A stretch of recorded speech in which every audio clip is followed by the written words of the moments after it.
Poštovane kolege, kolegice, vraćamo se natrag uvijek na istu temu, zakon, vladavina prava, te druge mantre, ali rekao je prije nekoliko tisuća godina jedan grčki filozof, zakon mora vladat, bez toga se vraćamo natrag u barbarizam, ritualni kanibalizam, silovanje djece i tako dalje, dječje ropstvo,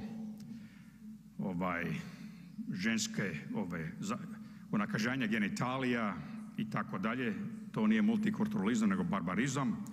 Mi znamo, nama je mjesto u Srednjoj Europi i mi pripadamo kršćanskom krugu i bivšem Svetom Rimskom carstvu.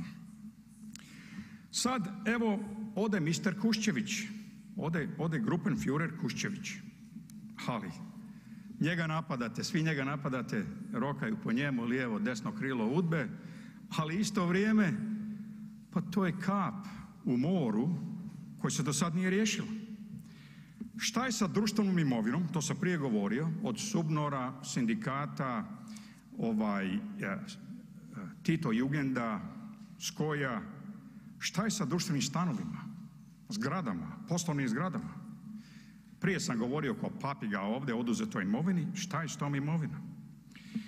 Ne, a koga su napali medije? Napali su medije, zamislite vi, Miju Crnoju, koji sad pobjedio na ovom postupku dole, to je prešućeno u ministru medija, koji su njega napadali, te sile tame, on je oslobođen. On je maknut radi jednog minornog prekršaja.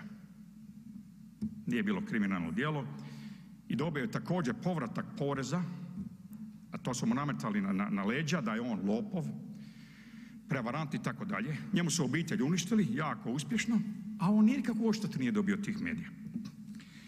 Sad šta se događa? Ima li uopće Hrvatska, vraćam se natrag početnu temu, ima li Hrvatska uopće jednu sažetu strategiju za borbu protiv organiziranog kriminala? Ja ne znam. Kad vidimo šta se događa u državnim poduzećima, šta je bilo u poreznoj upravi, imamo međunarodne mehanizme. Treba samo pratiti trag novca. Imate međunarodne sudove koji mogu to riješiti za nas ako mi ne možemo. Šta je sad? Kako se boriti protiv toga kad imamo ovo Nacionalno vijeće za suzbijanje korupcije gdje je bio jučer gospodin Bulj, gospodin Culej, čovjek koji je sudjelovao u kriminalnoj privatizaciji. Zatvoreni krug. I ovo je samo jedna dimna zavisa jer nismo riješili probleme, ali je problem uvijek rješenje problema na izvoru. Šta sad reći? Evo, ali ako ubojstvo ne zastaruje, kaže Glasnović se bavi prošlošću, ne, ja se bavim analitikom. Kako može funkcionirati jedan obavještajni sustav ako u njemu rade ljudi iz bivšeg sustava?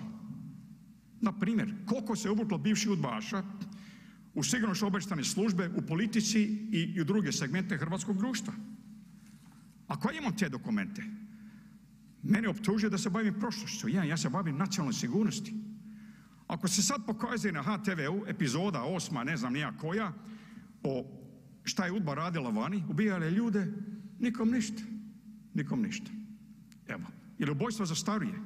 Ako je došao i u Beograd, to sam rekao ovdje 10 puta, onda to je kriminalno djelo i vi ste ucijenjeni ako ste danas u politici ili i u drugim segmentima hrvatskog društva, ako je vaš dosije u Beogradu. Možda će negdje, čitao sam negdje da se možda vraća ovdje mister Perković. Hoćete doći dole, njega dočekati tamo dole s onim tablama. Živio drug Tito, mi smo Titini, on je naš i tako dalje. Možda. Neki žale za tim sustavom. Ako idete na doček, recite meni, pozvat ćemo neke strane novinare da vidimo ko u stvarnosti vlada ovdje, a ne samo što je najgore, to je zlo ostalo ovdje.